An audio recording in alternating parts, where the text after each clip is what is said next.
हर हर महादेव, जय महाकाल। यदि आपके जीवन में संकट बहुत हैं, तकलीफ़ें बहुत हैं और आपका कोई भी कार्य समय से नहीं हो पा रहा है, आपको पितृदोष है आपके घर में, आपके बने बनाए काम बिगड़ रहे हैं, तो इस अमावस्या यानी साल की पहली अमावस्या को आपको ये उपाय अवश्य करने हैं।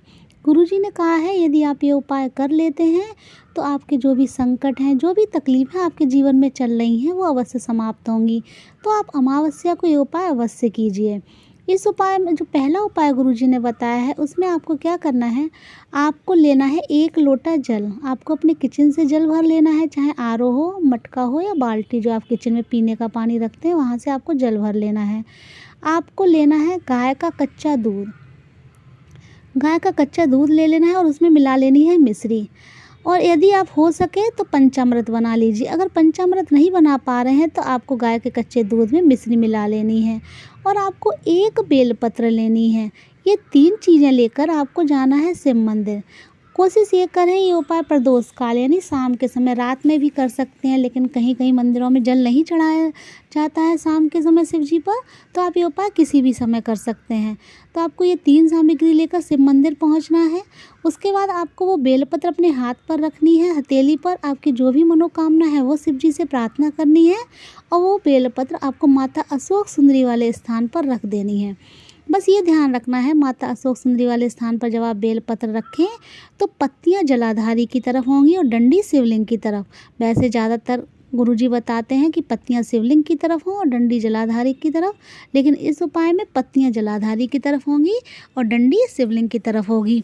उसके बाद आप वो जो गाय का कच्चा दूध लेकर गए हैं या आप पंचामृत बनाकर ले गए हैं, उनमें से कोई एक चीज़ आपको ले जानी है। उस पंचामृत को या उस दूध को आपको उस बेलपत्र पर जो माता अशोक सुंदरी वाले स्थान पर आपने समर्पित की है, धीरे धीरे कर कर श्री शिवाय नमस्तुभ्यम या ओम नमः शिवाय का जाप करते हुए आपको जल थोड़ा सा उसमें समर्पित कर देना है, वो पंचामृत आपको। और जो बचा हुआ पंचामृत है वो आपको शिवलिंग के ऊपर समर्पित कर देना है। उसके बाद जो आप 1 लोटा जल लेकर गए हैं वो आपको पूरा जल शिवलिंग के ऊपर समर्पित कर देना है, श्री शिवाय नमस्तुभ्यम या ओम नमः शिवाय का जाप करते हुए। गुरुजी ने कहा अमावस्या के दिन जो भी ये उपाय कर लेता है उसके जो काम नहीं बन रहे हैं, हर काम बिगड़ रहा है, जैसे ही काम बनने वाला होता है और नहीं बन पा रहा है वो काम आपका अवश्य बनना प्रारंभ हो जाएगा। तो अमावस्या को ये उपाय आप अवश्य करें। दूसरा उपाय गुरुजी ने बताया है, इस उपाय में आपको सिर्फ 1 लोटा जल ले लेना है अपने किचन से और आपको एक कनेर का, पीले कनेर का फूल लेना है। ये 2 चीज़ें लेकर आपको शिव मंदिर जानी है।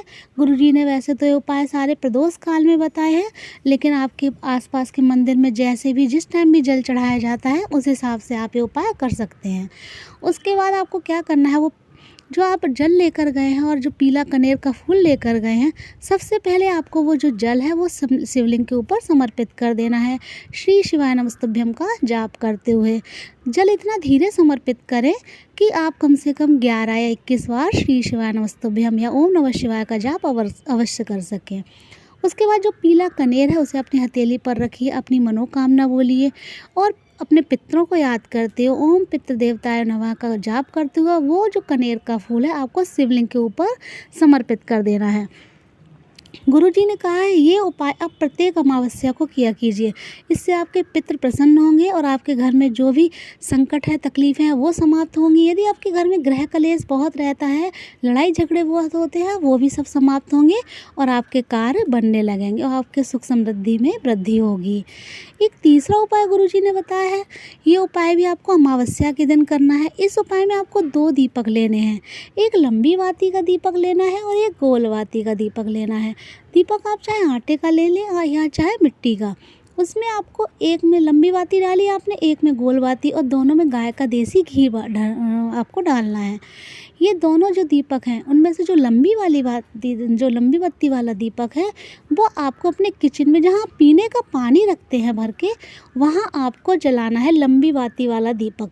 वहीं जैसे चाहे बटन जो आप आरओ रखते हैं तो आरओ के आसपास रख दीजिए जलाकर, या जहाँ बाल्टी रखते हो तो बाल्टी के आसपास नीचे रख दीजिए।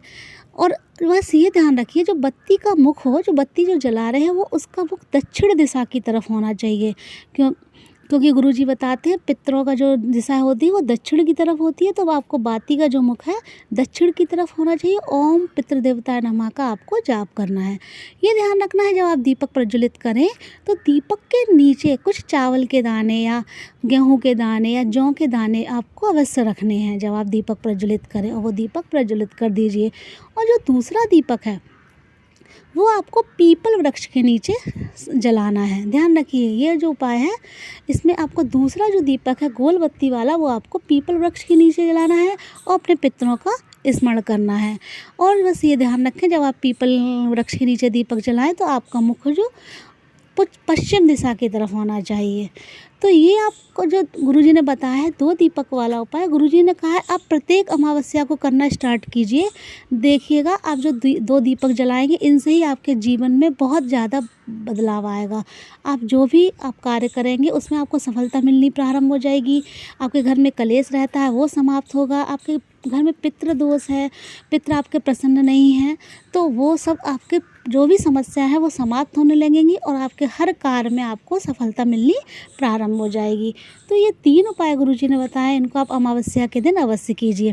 जो अमावस्या की तिथि है वो 10 तारीख को 8 बजे के बाद प्रारंभ हो रही है, 8:15 के, और 11 तारीख को 5 बज के कुछ मिनट तक ये अमावस्या की तिथि रहेगी। तो अगर आप रात में उपाय करें तो आप 10 तारीख को रात में कर सकते हैं 8 बजे के बाद, 8:11 के बाद, वरना आप 10 तारीख को 11 तारीख को आप 5 बजे से पहले ये उपाय कर लें, क्योंकि 5 बज के कुछ मिनट तक ये अमावस्या की तिथि है। तो ये कुछ विशेष उपाय थे अमावस्या की तिथि में करने के, इन्हें आप अवश्य कीजिए। यदि आपको वीडियो अच्छी लगी है तो प्लीज़ वीडियो को लाइक करके चैनल को सब्सक्राइब अवश्य करें और कमेंट बॉक्स में हर हर महादेव अवश्य लिखें।